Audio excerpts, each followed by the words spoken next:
اعوذ باللہ من الشیطان الرجیم بسم اللہ الرحمن الرحیم اللہم صلی علی سیدنا محمد معدن الجود والکرم وآلہ وسلم۔ سامعین و ناظرین اکرام، السلام علیکم ورحمۃ اللہ وبرکاتہ۔ آج کا ہمارا موضوع ہے ان اللہ علی کل شیء قدیر، کہ کیا اللہ تعالیٰ ہر چیز پر قادر ہے۔ لیکن اس میں تھوڑے سے جو اصول و ضوابط ہے وہ سمجھنے ہوں گے۔ اللہ تعالیٰ نے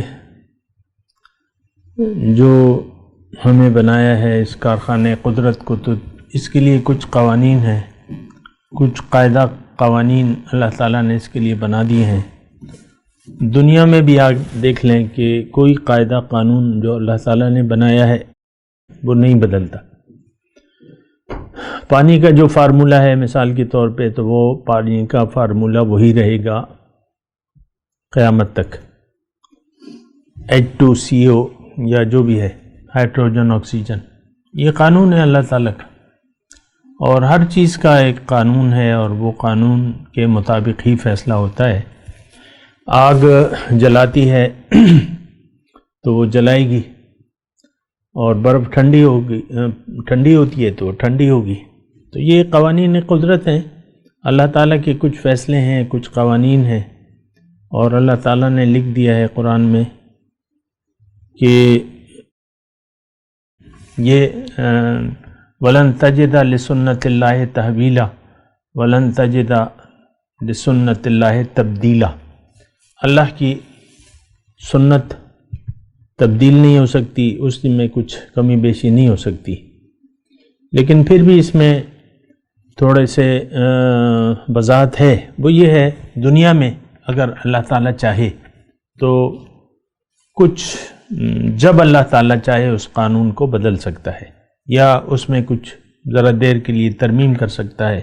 مثال کے طور پہ آگ جلاتی ہے، لیکن ابراہیم علیہ السلام کو جب آگ میں ڈالا گیا تو آگ کو حکم ہوا کونی بردم و سلامن علی ابراہیم، کہ اے آگ ٹھنڈی ہو جائے ابراہیم پہ سلامتی کے ساتھ، تو ٹھنڈی ہو گئی، اس نے کام نہیں کیا۔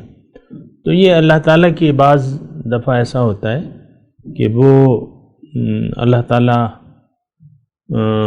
اپنی مشیت کے تحت اس حکم میں اس کو حکم دیتا ہے کہ ایسا نہ کرو۔ مثال کے طور پہ چھری کاٹتی ہے، لیکن ابراہیم علیہ السلام جب اپنے بیٹے کے گلے پہ چھری پھیر رہے تھے تو چھری نے کام نہ کیا، چھری پھیرتے رہ گئے، چھری نے کام ہی نہ کیا۔ تو ایک تو یہ بات ہے۔ دوسری بات یہ ہے کہ دیکھیں ہدایت اور گمراہی، اس کے بارے میں اللہ تعالیٰ کے قوانین ہیں۔ ہدایت اللہ تعالیٰ ان کو دیتا ہے جو خود چاہتے ہیں، جو نہیں چاہتے ہدایت اللہ تعالیٰ انہیں زبردستی ہدایت نہیں دیتا۔ یہ قانونی خداوندی ہے، یہ بات نوٹ کر لیں۔ باقی تو پھر تفصیل ہے، وہ الگ مسئلہ ہے۔ لیکن ہدایت جو ہے، توبہ کی توفیق اس کو ملتی ہے جو خود چاہتا ہے کہ میں توبہ کروں، تو اس کو توبہ کی توفیق ملتی ہے۔ جو خود چلنا چاہتا ہے اللہ کے راستے پر، اسے اللہ تعالیٰ توفیق فرما دیتے ہیں۔ جو انسان گمراہی کو پسند کر لے، اللہ تعالیٰ کا قانون یہ ہے کہ اس کو زبردستی راہ ہدایت پر نہیں لایا جا سکتا۔ اچھا، اب اس میں ایک مسئلہ ہے شرک کا۔ اللہ تعالیٰ نے لکھ دیا ہے کہ ان اللہ لا یغفر ان یشرک بہ ویغفر ما دون ذلک لمن یشاء۔ شرک ناقابل معافی گناہ ہے، شرک کی معافی نہیں ہو سکتی۔ تو اب یہ ہے کہ یہ ناقابل معافی ہے دنیا میں بھی اور آخرت میں۔ دنیا میں تو اس کی معافی ہو سکتی ہے۔ دنیا میں اگر کوئی انسان توبہ کر لے، اللہ تعالیٰ کی طرف رجوع کر لے اپنے شرک سے، دنیا تو ہے ہی توبہ کی جگہ، یہ بات نوٹ کر لے۔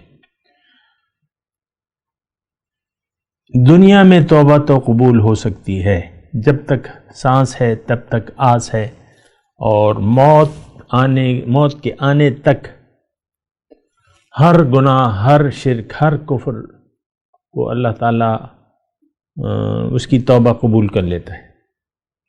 اور جہاں تک معاملہ آخرت میں جاتا ہے تو جنت میں داخلہ جو ہے وہ صرف شرک نہ کرنے والے کو ملے گا.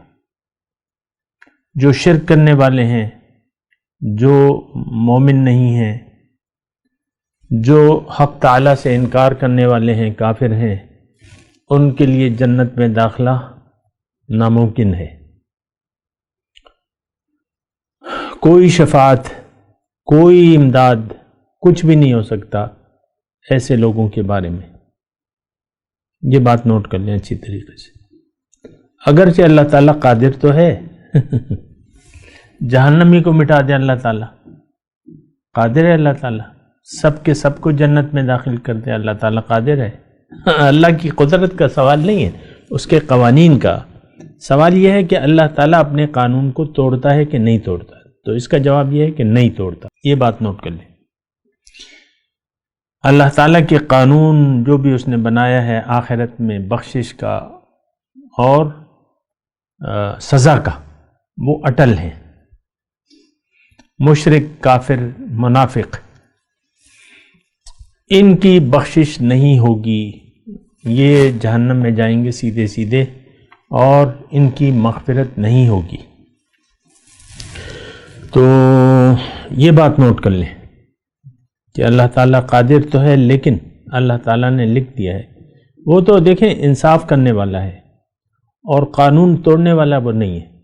اپنے ہی قانون کو آخرت میں وہ توڑ دے، کافر کو جنت میں ڈال دے یا مومن کو دوزخ میں ڈال دے. کر تو سکتا ہے ایسا، لیکن وہ کرے گا نہیں. یہ اس کا وعدہ ہے. مومنوں کو جنت ملے گی، اور کافر، مشرک، منافق، یہ سب دوزخ کا ایندھن بنیں گے. یہ اللہ تعالیٰ نے لکھ دیا ہے. تو اللہ تعالیٰ جو کہتا ہے وہ کرتا ہے. جو اللہ تعالیٰ کے وعدے ہیں، اللہ تعالیٰ نے قرآن میں فرمایا ہے کہ اللہ کا وعدہ سچا ہے. وَمَنْ أَصْدَقُ مِنَ اللَّهِ قِيلًا. اور اللہ کے وعدے سے کس کا وعدہ سچا ہے؟ اللہ کی بات سے کس کی بات سچی ہے؟ یعنی اللہ کی بات سچی ہے. اگر اللہ تعالیٰ اپنے ہی قوانین کو توڑ دے، جو کہ نہیں توڑے گا، تو کوئی ایسا سوچے بھی نہ. دوسری بات یہ ہے کہ اس میں تھوڑا سا ساتھ ساتھ میں آپ کو یہ عرض کر دوں کہ ہمارا آج کا رویہ جو ہے، ہم اصل میں یعنی معاشرے میں ہم ایک خوش فہمی میں مبتلا ہیں کہ ہم مسلمان ہیں یا مومن ہیں، حالانکہ ہمارا اور اسلام کا کوئی تعلق نہیں ہے. اس کی وجہ یہ ہے کہ اسلام کو ہم نے سوچ سمجھ کے قبول نہیں کیا. یہ تو دیکھیں جنت کا سودا ہے، وہ کرنا پڑتا ہے. آپ نے جنت کا سودا ہی نہیں کیا زندگی میں تو آپ کو جنت تو نہیں مل سکتی. جنت کا سودا تو کیا ہے اور وہ کیسے پائے تکمیل تک پہنچے گا، اس کی میں بات کرتا ہوں. لیکن ایک اور بات ہے، کبیرہ گناہ کی معافی بغیر توبہ ہو سکتی ہے. دیکھیں اگر انسان مومن ہے تو اس سے گناہ کا امکان بہرحال ہے، یعنی مومن ہے تو اس سے گناہ ہو سکتا ہے.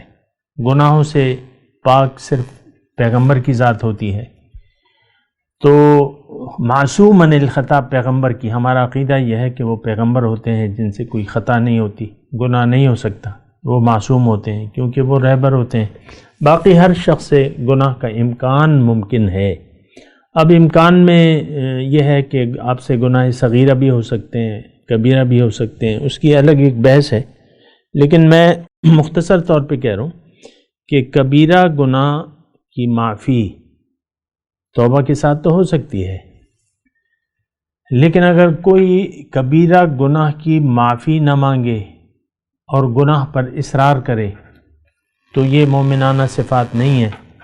اور اس کی میں بات کرتا ہوں ایک وقفے کے بعد.